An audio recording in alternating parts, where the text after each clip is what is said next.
Karibu tena kwenye kipindi chetu cha leo. Leo tutazungumzia umuhimu wa agizo kuu na matokeo ya kanisa likipoteza misheni yake kuu. Tunaishi katika ulimwengu uliojaa uhitaji, ulimwengu unaotamani tumaini na uponyaji ambao Kristo pekee anaweza kutoa. Lakini je, kanisa linafanya vya kutosha kuwafikia waliopotea? Je, tumechukua agizo kuu kama kipaumbele chetu kikuu au tumekengeushwa na mambo mengine? Katika kipindi hiki, tutaangazia kwa kina umuhimu wa uinjilisti na matokeo mabaya ya kuupuuza. Jiunge nami tunapojifunza jinsi ya kuishika ahadi ya Kristo ya kuwa mashahidi wake hadi miisho ya dunia.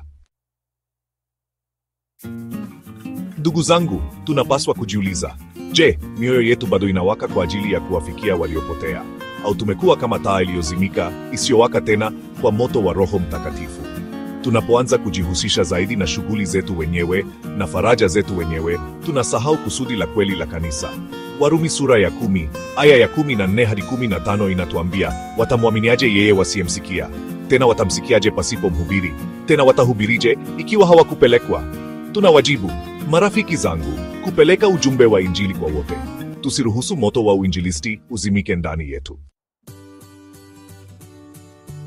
Wengi wetu tunatamani ukuaji wa kiroho, tunatamani kuwa karibu na Mungu. Lakini tunasahau kwamba ukuaji wa kweli unakuja tunapowatumikia wengine. Tunaposhiriki imani yetu, tunaposhiriki upendo wa Mungu na wengine, ndipo tunapomjua Mungu kwa undani zaidi. Waebrania sura ya 5, aya ya 12 hadi 14 inasema kwamba tunapaswa kuwa walimu, lakini badala yake tunahitaji kufundishwa tena mambo ya msingi ya imani. Kwa nini? Kwa sababu hatutumii kile tulicho nacho. Tunaporuhusu vipawa vyetu vijifiche, tunajinyima baraka za ukuaji wa kiroho. Fikiria ulimwengu kama bahari kubwa, na kila mtu ndani yake ni kama mtu anayezama.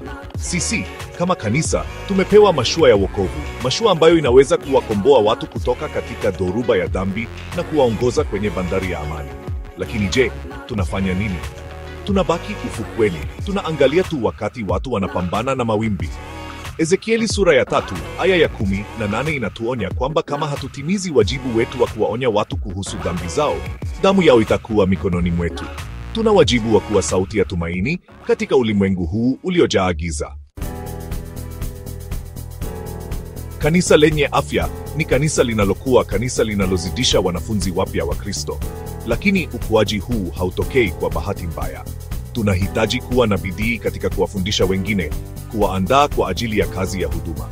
Katika Dua Timotheo sura ya 2, aya ya 2 inatuambia, na mambo hayo uliyasikia kwangu mbele ya mashahidi wengi, hayo uyakabidhi watu waaminifu, watakaofaa kuwafundisha na wengine. Tuna wajibu wa kuwainua viongozi wapya, walimu wapya na wamishonari wapya. Sura ya 5.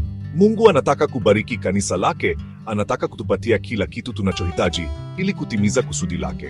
Lakini baraka zake haziji kwa wale wanaojifungia ndani na kujihudumia wenyewe. Baraka zake zinakuja tunapokuwa chombo cha upendo wake, nuru yake na neema yake kwa ulimwengu. Mathayo sura ya 6, mstari wa 33 inasema, bali utafuteni kwanza ufalme wake na haki yake, na hayo yote mtazidishiwa. Tunapoweka kipaumbele katika kutimiza agizo kuu, tunapoweka mioyo yetu katika kuwafikia waliopotea, Mungu anatuahidi kwamba atatupatia kila kitu tunachohitaji. Sura ya 6. Tunapoacha kufundisha ukweli wa neno la Mungu, tunapoacha kusimama imara katika imani yetu, tunafungua mlango kwa mafundisho ya uongo kuingia na kupotosha. Kama mchungaji asiyejali kundi lake, tunawaacha kondoo wa Mungu wakiwa hatarini. Pili Timotheo sura ya 4, mistari ya 3 na 4 inatuonya kwamba wakati utakuja ambapo watu hawatavumilia mafundisho yenye uzima, bali watajipatia walimu kwa ajili ya tamaa zao wenyewe. Tuna wajibu wa kuwa walinzi wa ukweli, tukisimama imara dhidi ya mafundisho yoyote yanayopingana na neno la Mungu. Sura ya 7. Kanisa halikukusudiwa kuwa mahali pa starehe tu, mahali pa kuonana na marafiki na kufurahia shughuli za kijamii. Ni kweli, ushirika ni muhimu, lakini hatupaswi kusahau kusudi letu kuu, kuwafikia waliopotea na kuwafanya wanafunzi. Ufunuo sura ya 3, mstari wa 1 inasema, najua matendo yako, ya kwamba una jina la kuwa hai, nawe umekufa. Maneno haya yanapaswa kututikisa, ndugu zangu. Tusiruhusu kanisa letu liwe kama kaburi lililopakwa chokaa, zuri kwa nje lakini limejaa mifupa ya wafu. Hitimisho: ikiwa kanisa litaasha agizo kuu, linakoma kuwa kanisa kama alivyokusudia Kristo. Hebu turudishe shauku yetu ya uinjilisti na kutii amri ya mwisho ya Kristo. Mathayo sura ya 28 mistari ya 19 hadi 20. Tuna wajibu wa kuwa mabalozi wa Kristo, kuchukua ujumbe wa upendo wake, neema yake na wokovu wake kwa ulimwengu unaotuzunguka. Tusikae kimya, tusikae bila kufanya kazi. Asante kwa kuungana nasi leo. Kumbuka kuomba kwa ajili ya uamsho wa kimisheni, kuandaa waumini kwa ajili ya uinjilisti na kusaidia ujumbe wa kimataifa. Mungu akubariki.